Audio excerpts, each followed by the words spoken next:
Assalamualaikum warahmatullahi wabarakatuh.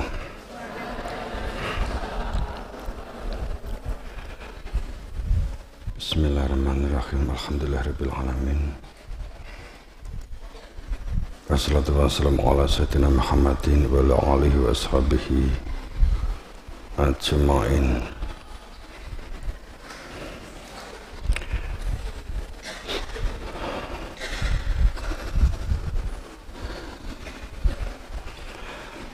Allahumma ya muqallibal qulubi tsabbit qulubana ala dinik. Allahumma ihfaz bana kafal dakhil wa nawwir qulubana bi hidayatil yakin. Rabbi shrah wa yassir li amri wal 'uqdatam min lisani yafqahu qawli, amma ba'd.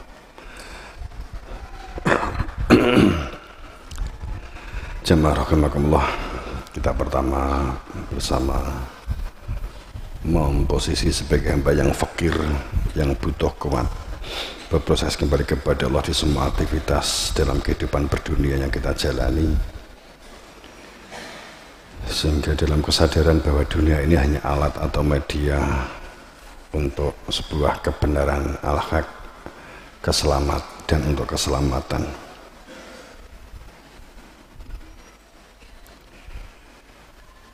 Fakir adalah perilaku yang disertainya dengan perilaku syukur dan sholawat. Kemudian di situasi dan zaman akhir, atau katakanlah saat sebuah kedajalan dan Ya'juj Ma'juj merajalela, Dajjal dan Ya'juj Ma'juj, bahwa pada saat Dajjal itu segala bentuk yang lalim, yang batil, yang jahil, yang kekafiran, kefasikan, kemunafikan pada posisi puncak, pada semua posisi puncak, akumulasi dari berbagai perilaku-perilaku yang dolim. Perilaku dolim itu perilaku arogan, perilaku sok, perilaku yang sok tahu, sok kenal, yang terungkap menjadi sebuah kalimat bahwa di dalam ungkapannya di Uga Siliwangi ataupun di Joyoboyo, ya, bahwa nyawanya waktunya untuk dibuka kebenaran akhlak, kebenaran itu. Ada satu perilaku yang utang nyaur utang, nyawa nyaur nyawa, dari segala bentuk yang lalim. Yang lalim berarti dolim atau lalim itu adalah perilaku sok atau perilaku sok ketahu, sok kenal, tapi sebenarnya tidak mengetahui apapun karena tidak mengenal apapun. Tapi dikemas sedemikian rupa sehingga dipolitisasi sedemikian rupa sehingga menjadikan terlena dan melenakan banyak manusia, sehingga yang sesungguhnya hanya alat atau media, dunia ini hanya alat atau media, itu dijadikan sebagai tujuan hidup, tujuan dikira yang akan membahagiakan, yang akan menenteramkan. Itu yang mati-matian diikhtiari, diusahakan untuk dicapai dengan berbagai kalimat sukses. Itu adalah ukuran semuanya adalah dunia pada titik puncak, sehingga menimbulkan satu perilaku fasik, perilaku munafik, perilaku kekafiran, perilaku kedoliman. Itulah puncak kedajalan. Jadi di puncak dajjal itu akan muncul satu keadaan atau situasi yang tidak pasti. Ketidakpastian itu sangat tinggi akibat persaingan, pembulian, klaim kebenaran, tidak tahu apa-apa, tidak mengenal akhirat, tidak mengenal surga, tidak mengenal bidadari, tidak mengenal taman nirwana, tidak mengenal Tuhannya, beragama tapi tanpa Tuhan. Ini pada titik puncak, titik ciri dalam kedajalan itu terjadinya satu ambigu. Sebenarnya banyak orang yang bingung, orang yang panik, orang yang judek akibat dalam situasi tidak pasti dan ambigu atau standar ganda. Setiap orang merasa berhak, setiap dari diri kita masing-masing itu banyak yang merasa berhak sebagai sang penyampai kebenaran Tuhan. Itu pada puncak, sehingga jika memang benar, jika benar ja'al wazaqal batil, ditampakkannya hak dan ditenggelamkan yang batil atas kehendak Allah, dalam bahasa Jawanya akan ada situasi sangat, maka akan banyak kematian. Kalau di dalam cerita yang diungkap oleh orang-orang masa lalu, goro-goro, sehingga akan banyak satu peristiwa-peristiwa, banyak meninggalnya, bisa jadi banyak meninggalnya ulama, meninggalnya tokoh. Nah ini bisa, itu sebagai petanda di zaman akhir ulama dicabut dari muka bumi.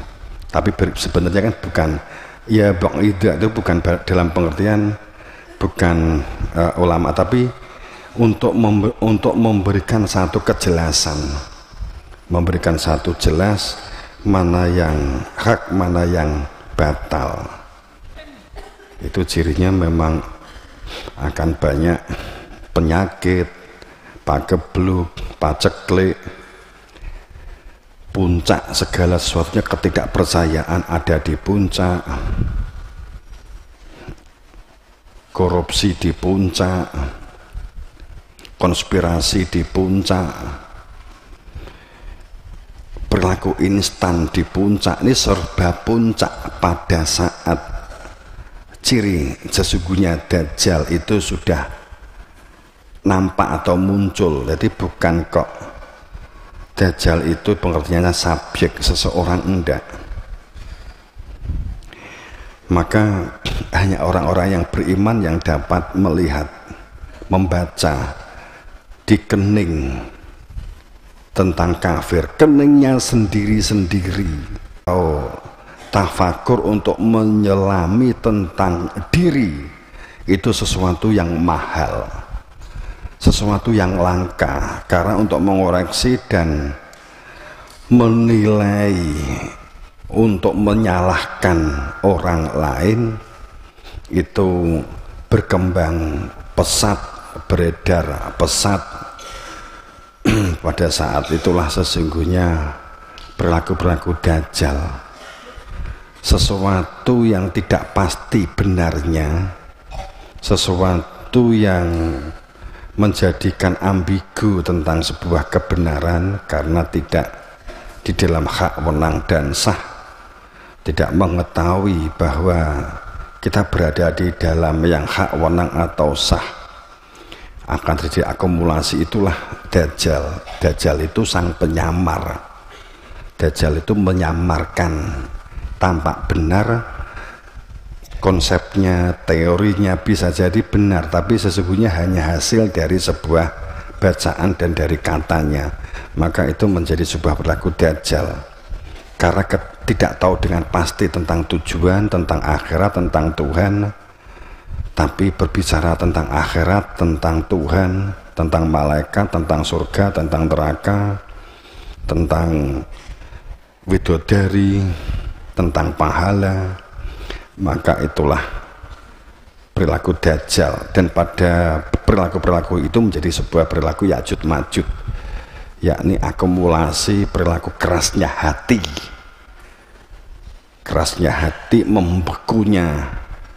membekunya hati,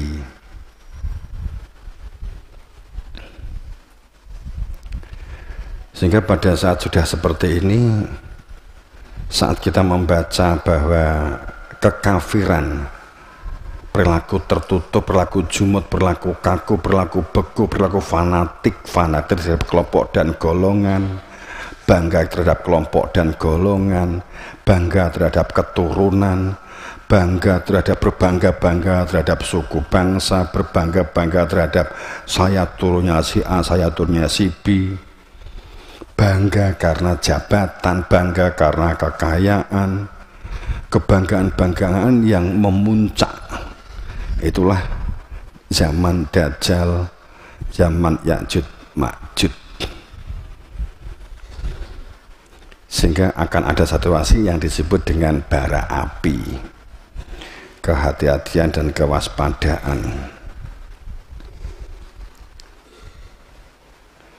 Pada saat puncak itu ditandai bahwa umpamanya kita bahkan sebagai penduduk, tidak hanya pejabat, perilaku kolusi, perilaku korupsi, perilaku saling tidak percaya itu sudah menjangkit menjadi penyakit kehidupan. Jadi harus ada pengawas baru bisa jalan. Umpama kita ekspor, kemudian mempercayakan ke petani untuk kita mengambil komoditinya, kita ekspor.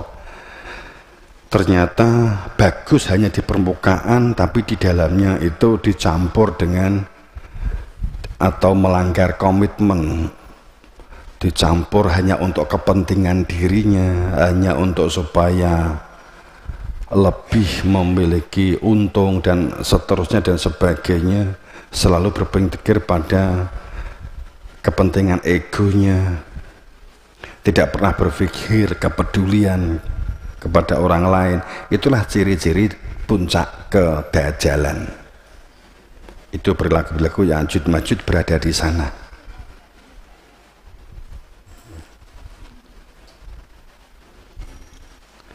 Ini yang terjadi, sehingga kalau kita membuat tim penangkap korupsi itu repot, karena bahkan rakyatnya pun bisa jadi juga harus dimasukkan karena telah mengkorupsi tanah, mengkorupsi kebohongan dan seterusnya. Itulah puncak-puncak kedajjalan. Jika dajjal muncul seperti itu, entah kapan, apakah ini sudah atau akan terjadi, kan kita kan nggak tahu. Tapi dajjal itu seperti itu, ke puncak di situ. Semuanya instan, semuanya minta disangoni, semuanya minta bagi aku piro, semuanya begitu. Itu kan, itu situasi dajjal. Jika dajjal turun tuh tanda-tandanya seperti itu, nggak usah digulei wong sing duwe motositok gitu loh. Ciri-cirinya seperti itu. Nah ini sudah apa belum kan? Ya kita nggak tahu, tapi kita analisa sendiri-sendiri saja gitu. Kita analisa sendiri-sendiri saja. Gerakannya gerakan euforia, retorika, tidak ada unsur nilai. Ada sedikit umpamanya satu bahasan, apakah ini budaya, apakah ini agamanya, apakah adat, sudah menjadi pecah belah, sudah menjadi ambigu, sudah menjadi situasi menambah tidak pasti. Kemudian digoreng opini, digoreng media, itu menjadi semakin gayengnya katanya di situ. Dari satu sisi mereka menghendaki supaya gayeng, supaya semakin terjadinya benturan dan tukaran, seneng. Tapi satu sisi kok ngeluh, kok tukaran terus. Tapi selalu membuat bahan supaya orang lain itu juga tukaran. Orang lain itu juga suka ngolok karena dirinya juga suka memberi komentar yang negatif. Tapi kalau ada orang yang berbicara negatif juga menjadi semakin negatif, itu perilaku seperti itu sok. Oh nek saiki harmonis, sekarang tuh harmonis, saling mendukung, di antara pejabat satu dengan yang lain saling support, ada rakyat kecil langsung didatangi, langsung diberi bantuan, kalau nggak ada keterampilan langsung diangkat supaya memiliki terampil, kalau nggak bisa sekolah langsung disekolahkan, nggak bisa makan langsung didulang. Sekarang kan masih begitu, nek sok nek zaman dajjal nggak begitu.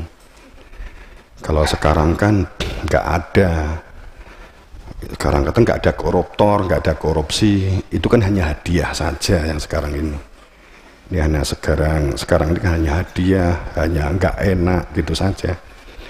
Tapi kalau ke depan nggak, depan itu koruptor, korupsi, mentolok, mentalan dengan orang lain.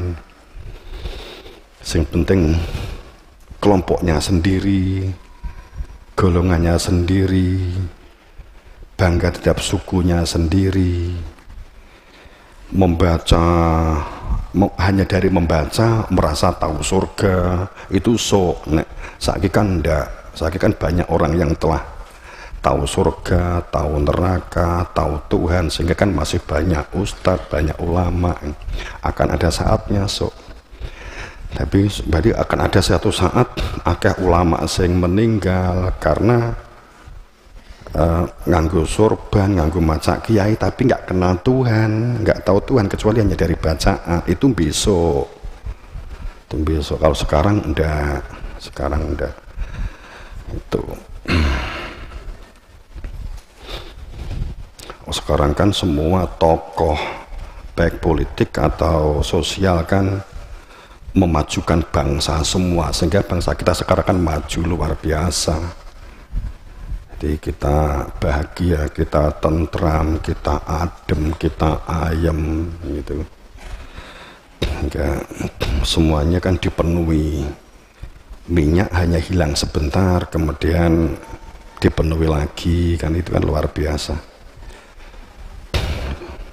Jadi semua bahan pokok rakyat pada umumnya itu harganya murah, tapi petani dibeli mahal. Itu kan satu luar biasa. Saat ini kan memang posisi kan seperti itu, hebatnya di saat itu. Tapi kan ada situasi gitu.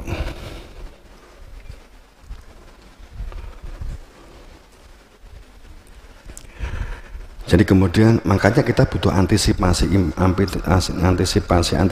itu saat kita menghadapi satu zaman itu.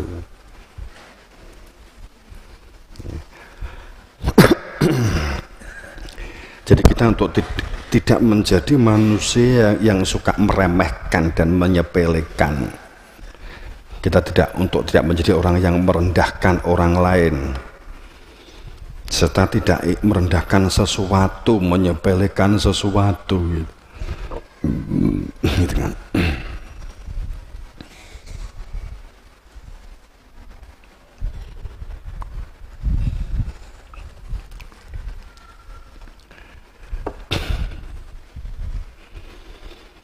Karena kita tuh sering menyepelekan sesuatu yang tampak sepele, kecil, padahal dari hal-hal yang kecil itu akan terlahir sesuatu yang besar, baik dalam pengertian permasalahan atau dalam pengertian kehidupan sosial. Sebagai contoh begini, kita sering tidak sadar melakukan satu perilaku guyon dan jok. Kemampuan kita tuh maunya ada guyon jok akrab yang menjadikan kita tuh semakin akrab, juga ada, dan akan semakin menjadikan kita tuh saling terbuka, saling bisa jual beli ide dan gagasan. Tapi ada jok yang menjadikan secara tidak sadar kita tuh berada di dalam sekat, membuat sekat-sekat, membuat pembatas, sehingga kehidupan berorganisasi, kehidupan sosial, kehidupan sesama jamaah menjadi kita itu terasa tidak ada apa-apa. Memang orangnya opo-opo, saat menjadi satu forum diskusi itu ya normal, akan tetapi saat menjalankan kegiatan atau menjalankan sebuah program untuk direalisasikan menjadi sebuah kegiatan, seperti ada sekat, seperti ada pembatas. Tapi jika itu ditanya, apakah di sini ada masalah? Enggak tahu. Itu hanya karena tidak sadar kita sering membuat joke atau membuat gurauan yang tidak sadar di balik gurauan itu sesungguhnya kita memposisi mampu menilai lebih baik daripada orang lain. Ini sering joke yang memberikan humor atau joke yang menjadikan kita tuh memposisi seperti yang berhak menilai pada saat kita di posisi ini, di suatu umpamanya kita di cabang, di ranting atau sama jamaah, jok-jok atau gurauan-gurauan yang menjadikan secara tidak sadar itu membuat sekat atau membuat pembatas. Kalau ditanya nggak ada masalah, kalau menyatu nggak ada masalah. Kalau ditanya apakah kamu nggak senang kepada si A, enggak, kepada si B enggak ada apa saja, nggak ada masalah tuh. Tapi program faktanya nggak bisa jalan, program faktanya itu nggak bisa direalisasikan. Ada sesuatu yang ganjil, sehingga pada saat kita menjalankan kegiatan itu orang yang suka ngejok ke kita atau kita membuat jok kepada orang itu otomatis kita itu tidak akan ingat atau kita akan mengabaikan atau secara tidak sadar di dalam benak, di dalam hati itu ada, saya nggak akan ngajak dia. Itu ada sekat yang telah kita bentuk tapi kita tidak sadar melalui perilaku jok dan saling jok. Biasanya seperti itu. Maunya untuk saling akrab justru menjadikan semakin kontras saat kita tidak mampu mengidentifikasi tentang sebuah hanya sekedar bahan jok. Ini yang terjadi. Banyak ini banyak terjadi di situasi global umum, bahkan di jamaah kita. Mungkin si A si B tidak tahu ada masalah apa di cabang ini, di ranting ini, di berlaku jamaah ini, berlaku kita. Itu kita nggak menemukan.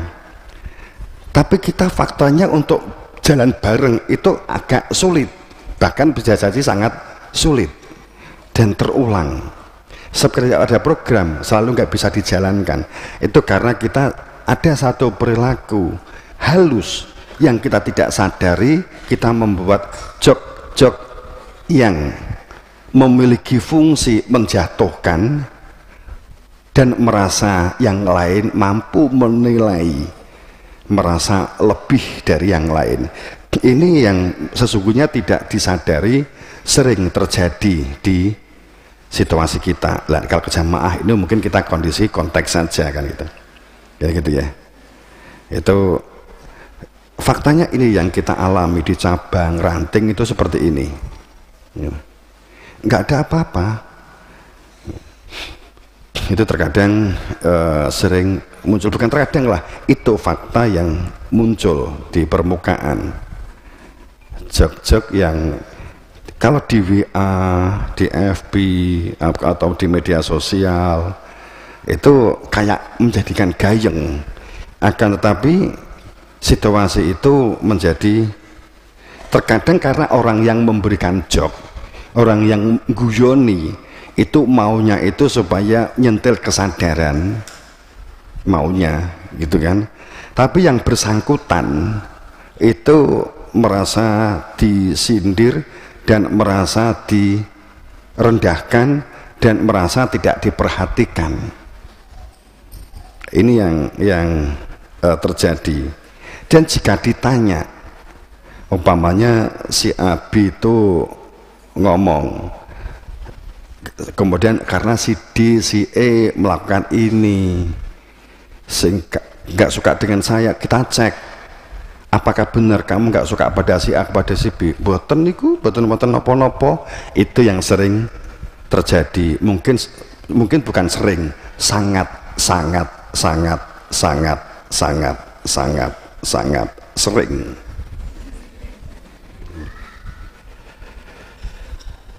Sehingga saat membuat program ya menjadi sulit. Itu yang terjadi.